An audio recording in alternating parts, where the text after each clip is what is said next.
Today we're going to be talking about a nation's economic foundations, mercantilism in the colonies, capitalism, and pie. Hey guys, so today we're going to talk a little bit about economics, and that's because economics and history are really very close together. Economics often drives history, and for you to understand one discipline, you need to at least think a little bit about the other. I'm sure you've heard that money is the root of all, well, everything, right? I mean, isn't it the root of everything? Here we need to think about some early adventures in economics. So if you don't know or remember, nation states rose up in the 1400s. You have the new monarchs, people like Isabel and Ferdinand in Spain, or the Tudor dynasty in England, which is the dynasty with Henry VIII and all of his wives that eventually leads to Elizabeth I. So one thing that's important about the Tudors is they actually pull England into the modern era. They do things like create a more modern economic system. Previous to Henry VII, who was Henry VIII's dad, they would do things like stick all the gold under the mattresses. I mean, I kid you not. They start actually paying attention to where the money comes from and where the money goes out. So they have a more modern economic system. Joint companies began forming in the 1500s and 1600s. This is impossible to overstress. Joint stock companies have shareholders, and shareholders share the risk of any venture. That is hugely important because what that means is you can have a bunch of little people invest a tiny bit of money into a business to make money. And if the business goes sour, they aren't completely wiped out. So it's a lot easier to mount businesses, to mount ventures, like, for example, the venture that's going to found Jamestown. Because if you had just one person putting up all the money, if it goes south, well, that one person gets wiped out. If it goes south and a whole bunch of people just lose a little bit of money, then that's fine. So joint stock companies are going to be essential in English colonization of the New World. And by the 1600s, you've got a bunch of colonies by the mid-1600s and that are English, and mercantilism is going to be all the rage in the world. So what was mercantilism? It was this kind of idea that all the nation states were competing for a finite number of resources. There was a pie in the world, and it was up to you to get the biggest slice of pie. Pie. Num, num, num, num, num, num, num. How did you get a bigger slice of pie? You limited imports and you maximized exports with other countries. So what does that mean? You don't want to buy things from other countries because then you would be giving them a little slice of your pie.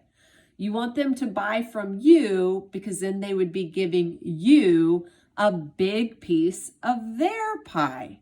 Does that make sense? Pie. Num, num, num, num, num, num, num. By the mid-1600s, English rulers really wanted to hold on to their pie. Num, num, num. So Oliver Cromwell started to limit colonial trade, and then King Charles II, after the Restoration, passed a more robust Navigation Act in 1660. So what this said is that no ship could trade in the colonies unless that ship had been constructed in England or America and carried a crew of at least 75% Englishmen, which included colonists. Certain enumerated goods of great value, i.e. tobacco, sugar, indigo, could be transported only to an English or other English colonial port. So other nations had to buy from England, not the colonies. More acts are going to follow. And if you really want to understand the Navigation Acts, think about Made in America movements today. If you buy something here, you're supporting American workers. That's why you see on all sorts of goods the Made in the USA label. It's saying get stuff here, not from China, not from Taiwan, not from any place overseas. You want to buy here to support here. Anyway, mercantilism is going to impact the colonies in the 1600s that exist. And to be honest, I want you to understand this concept because sometimes you'll see world leaders engage in mercantilist thinking today. They'll act as if they believe that all of the world's resources are tied up in a pie and we all have to get our biggest slice. Some of the colonists are annoyed because they really want to sell goods to other nation states. They want to trade, for example, with the Dutch. But at the end of the day, in the 1600s, mercantilism is really supreme. By the 1700s, you're going to have rise up Adam Smith. He is the father of capitalism. The Wealth of Nations is published in 1776. We're going to look at economics in a whole new way. And he is going to be followed up by other economists who are writing in the same time period, guys like David Ricardo, who will make an argument about why mercantilism doesn't really make sense. He's going to have a theory that is couched in something called comparative advantage. And what is that all about? So it's really simple, and it works today as well as it did back then. If you are, say, living in Florida, you have the right climate, you have the right soil to grow oranges. Everyone knows good orange juice comes from Florida, right?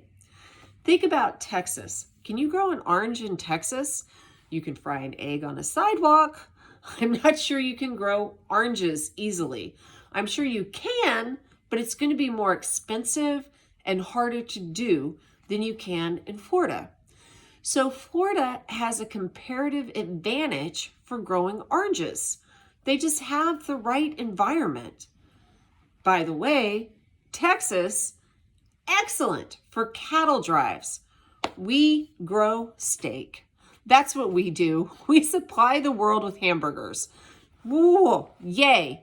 Go Horns. A couple of big names that I've thrown out at you. First, I mentioned Adam Smith, who's the father of capitalism. He wrote The Wealth of Nations, which was published in 1776. He articulates the utility of the specialization of labor, which is going to make it much easier to industrialize.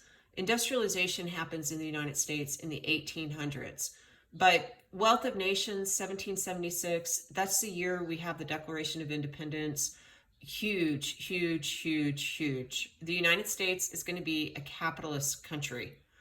The other name that I threw out for you was David Ricardo. He comes up with comparative advantage. Florida has the oranges.